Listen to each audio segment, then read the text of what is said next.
ત્યારબાદ સુતજી સૌનકાદિક ઋષિઓને 3 પ્રકારના યજ્ઞ બતાવે છે. એક છે ગૃહસ્થ સંસારમાં રહેલો અગ્નિ યજ્ઞ. આપણે ઘરે જે ભોજન બનાવીએ અને એમાંથી આપણે યજ્ઞમાં હોમ કરીએ, દાખલા તરીકે પાયુષ બનાવ્યું છે એનો આપણે હોમ કરીએ. પ્રાણ, અપાન, વ્યાન, ઉદાન અને સમાન, અને અગ્નિ યજ્ઞ બતાવ્યો છે. બીજો દેવ યજ્ઞ બતાવ્યો છે. ઇન્દ્ર વગેરે દેવતાઓને માધ્યમ રાખીને જે આપણે આહુતિ આપીએ એને દેવ યજ્ઞ કહેવાય છે. અને ત્રીજો યજ્ઞ છે એનું નામ છે બ્રહ્મ યજ્ઞ, જે દરેક વ્યક્તિએ નિત્ય કરવો જોઈએ. આ 3 પ્રકારના યજ્ઞ બતાવ્યા છે. ત્યારબાદ આપણા રહેલા 7 વાર રવિ, સોમ, મંગળ, બુધ, ગુરુ, શુક્ર, શનિ, આ દરેક વારના એક સ્વામી અને એક અધિપતિ બતાવ્યા છે.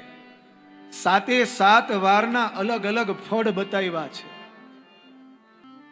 એમાં સૌથી પહેલે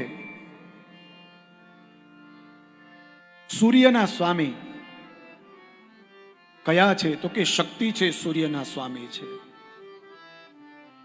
ચંદ્ર એટલે કે સોમના સ્વામી કે વિરક્તિ છે, એ સોમના સ્વામી છે.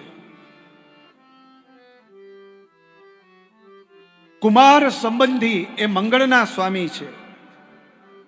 ભગવાન વિષ્ણુ એ બુધના સ્વામી છે. ભગવાન બૃહસ્પતિ, બ્રહ્માજી એ ગુરુ બૃહસ્પતિ એટલે કે ગુરુના સ્વામી છે. ઇન્દ્ર મહારાજ એ શુક્રના સ્વામી છે. અને યમરાજ એ શનિવારના સ્વામી છે. આ 7 વારના સ્વામીઓ બતાવ્યા છે. સૂર્યની તમે આરાધના કરો તો તમને સારું આરોગ્ય મળે. એટલે કે રવિવારે તમે સૂર્યની આરાધના કરો તો તમને સારું આરોગ્ય પ્રદાન થાય છે. ચંદ્રની જે વ્યક્તિ આરાધના કરે એ સંપત્તિવાન બને છે. મંગળની જે આરાધના કરે છે એના જીવનમાં રહેલી જે કોઈ પણ વ્યાધિ છે એ વ્યાધિ દૂર કરે છે. જે વ્યક્તિ બુધવારે બુધની ઉપાસના કરે છે એને પુષ્ટિ મળે છે. એ વ્યક્તિ કોઈ દિવસ બીમાર પડતો નથી, હૃષ્ટપુષ્ટ રહે છે. ગુરુવારના દિવસે ગુરુની પૂજા જે વ્યક્તિ કરે છે એ વ્યક્તિને સારું આયુષ્ય પ્રદાન થાય છે.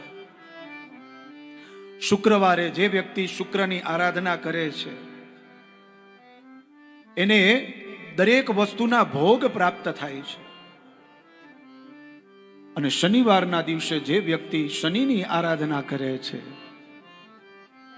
એને યમરાજ ના હાથમાંથી ભગવાન છોડાવી લે છે. તો આ 7 વારનું આમાં બતાવ્યું છે. એનાથી વિશેષ તમને કહું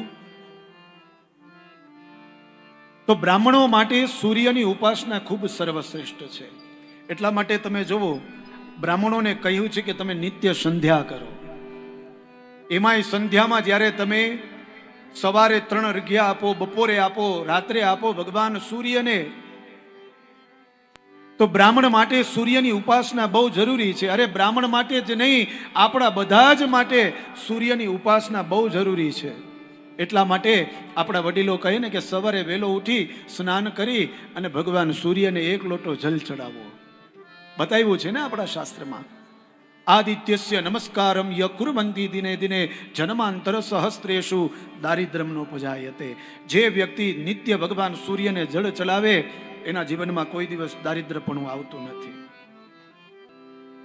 ચંદ્રની જે આરાધના કરે છે એને લક્ષ્મી પ્રાપ્ત થાય છે. અને સોમવારના દિવસે લક્ષ્મીની પણ આરાધના કરવાની. સોમવારના દિવસે બ્રાહ્મણને ઘ્રેત એટલે કે ઘીનું દાન કરવું. લક્ષ્મીજી પ્રસન્ન થાય.